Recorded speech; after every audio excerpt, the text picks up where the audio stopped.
Today we're basically going to make an update on the reef tank, and sorry for not making a video in a long time, but I just didn't feel like it was very interesting to make any videos about the reef tank when there's nothing in it. But right now there's a little bit in it, but I'll be adding more tomorrow. So basically we got a very beautiful finger lily right here. This guy is absolutely amazing.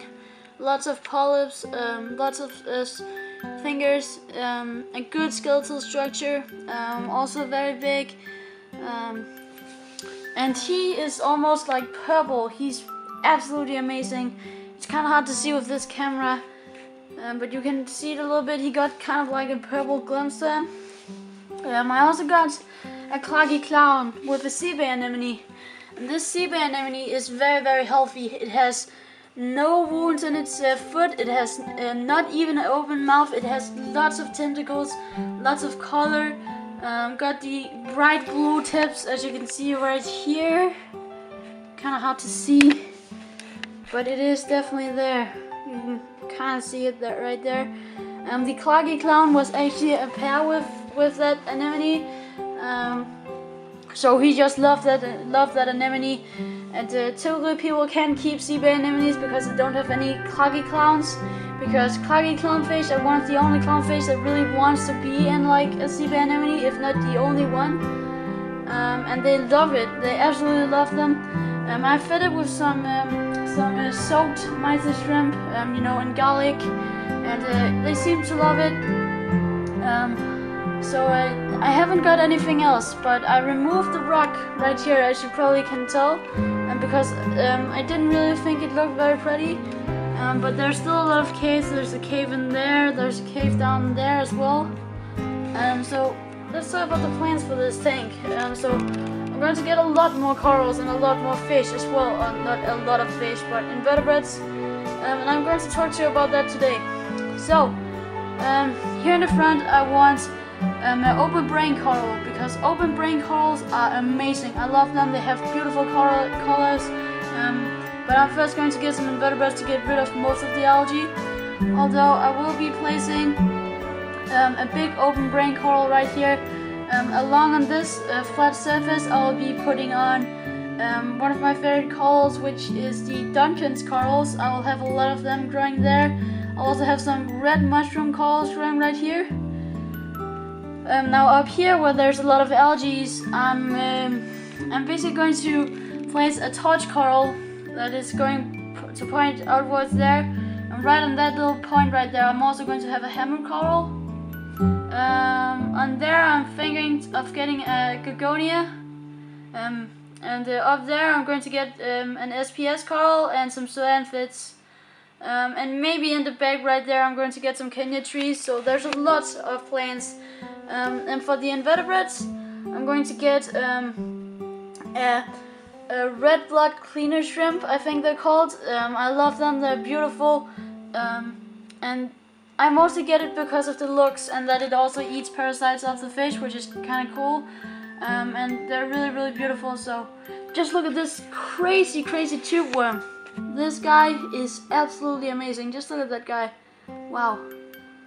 He's really good looking. He's almost like reddish, which looks really nice. So anyways, also I'm going to get some hermit crabs. Then I'm going to get some Tectus snails, Tectus turbo snails. Oh, the clownfish is coming. Hello, clownfish.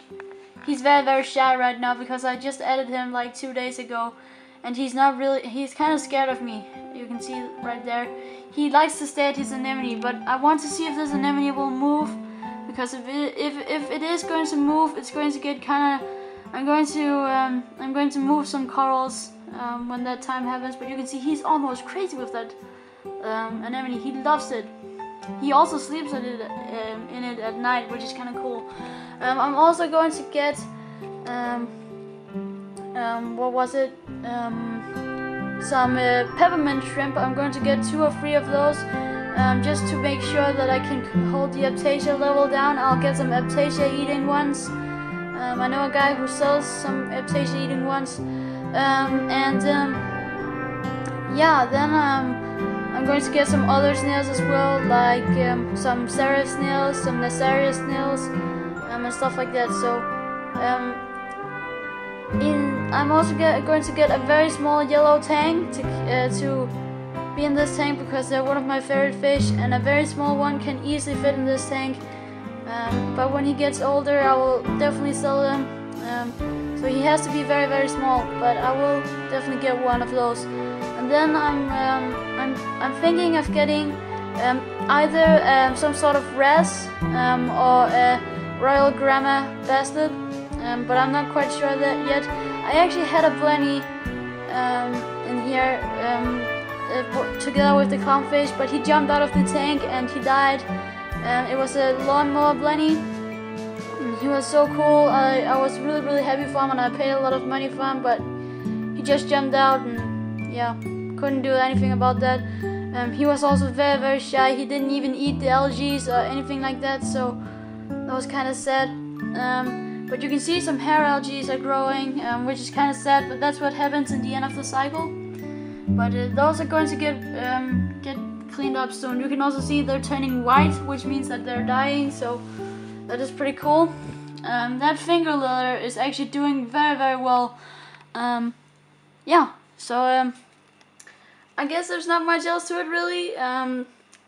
The skimmer works great, the carbon works great, the aquarium pump or the wave maker works fantastic.